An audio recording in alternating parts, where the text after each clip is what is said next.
l'inflation, les demandes affluent dans nos banques alimentaires. Je le sais qu'on a toujours l'air de dire que les besoins sont plus grands, mais je pense vraiment que notre communauté a vraiment besoin d'un gros coup de pouce. Avec la rentrée scolaire aussi, je pense que c'est une belle occasion de pouvoir donner aux soins.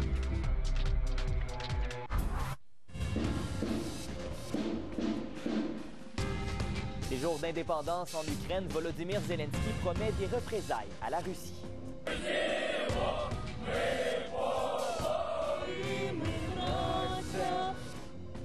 Pendant ce temps, chez nous, une soixantaine d'Ukrainiens célèbrent leur indépendance. On veut de l'aide, on a besoin d'aide, mais aussi qu'on est présent si d'autres gens ont besoin de nous. Paralysie du transport ferroviaire, la décision sur l'arbitrage demandé par Ottawa se fait toujours attendre. Le Conseil a beaucoup de pression, mais ça doit d'être indépendant. Je ne vois pas comment il pourrait suspendre la grève.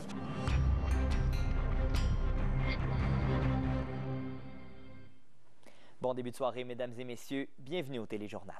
Alors que l'année scolaire débute dans quelques jours à peine, il y a les banques alimentaires qui en ont plein les bras. La demande, elle continue d'augmenter.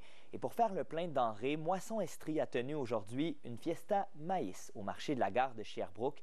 Donnez une denrée, recevez un épi de maïs. C'est le concept. Charlotte Dubois y était. Ce duo père-fils vient de faire une bonne affaire, un épi de maïs contre une denrée non périssable offerte à l'organisme Moisson Estrie, une nouvelle initiative du marché de la gare de Sherbrooke. Faire la fête tout en aidant, puis c'est comme un beau partenariat.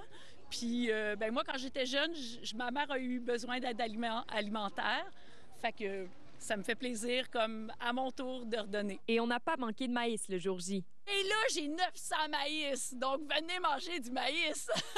Le public a répondu à l'appel. Ce sont 700 épis qui ont été distribués et 12 bacs de denrées qui ont été remplis. Tous les dons retourneront directement à la communauté qui en a de plus en plus besoin. Maintenant, c'est beaucoup que l'année passée. Maintenant, il y a beaucoup d'immigrants qui arrivent au Québec. Et Moisson Estrie a besoin de nourriture. Devant des besoins grandissants, l'organisme doit toujours innover pour attirer les dons. C'est une belle formule. Ça va encourager les gens à venir donner, pas seulement pour le maïs, mais tout le temps durant l'année, tu sais. Le premier souhait de Louise Lemay, une donatrice fréquente, c'est que les banques alimentaires n'aient plus jamais à se soucier du nombre de denrées qu'ils reçoivent. Il y a une augmentation du nombre de personnes qui sont obligées d'aller dans les banques alimentaires. Tu sais, c'est cher même pour nous quand on est bien nantis de faire le marché. Je me dis, imaginez pour ceux qui arrivent juste. Moisson Estrie n'est pas seule. D'autres banques alimentaires, comme la Grande Table, ont plus de demandes que jamais. Cette année, on a fait un nombre record de 207 000 repas quand même à la Grande Table, avec tous les services de repas confondus qu'on offre.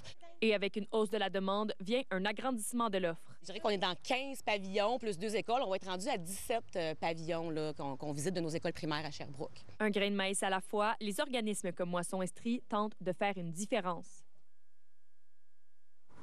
Et Charlotte, on vous rejoint en ce moment. Vous nous avez parlé de la Grande Table de Moisson Estrie, mais à la Fondation Roguertin aussi, là, on se prépare là-bas pour les paniers de la rentrée et on s'attend malheureusement à une autre année record. Effectivement, la distribution est dans moins d'un mois et déjà, on compte dépasser de beaucoup le précédent record qui est de 900 paniers l'an dernier. Bon, on n'a pas encore les chiffres exacts puisque les inscriptions sont toujours ouvertes, mais la directrice générale estime que ce sera énorme. Nous, à la Fondation, il n'y a jamais de limite. En fait, on accueille tous les gens qui vont faire une demande, tout le monde qui veut la faire. Ceci dit, pour le panier de la rentrée, il faut avoir des enfants d'âge mineur. Donc, c'est vraiment dans l'objectif de permettre aux familles d'avoir un répit puis de reprendre un peu son souffle avec la rentrée. On le sait que les effets scolaires coûtent cher. Il faut prévoir les lunchs de façon plus structurée. Donc, on essaie de faire notre petite part de ce côté-là. Il y a plus d'un an, la Fondation recevait tout au plus 10 demandes par mois et le mois dernier, en seulement 2 semaines, elle a reçu 183 demandes. Oui, évidemment, on sera là lors de la distribution de ces paniers de la rentrée dans un peu moins d'un mois. Merci, Charlotte. Merci, bonne soirée. Maintenant, on va se diriger en Ukraine puisque le pays célèbre aujourd'hui sa fête de l'indépendance.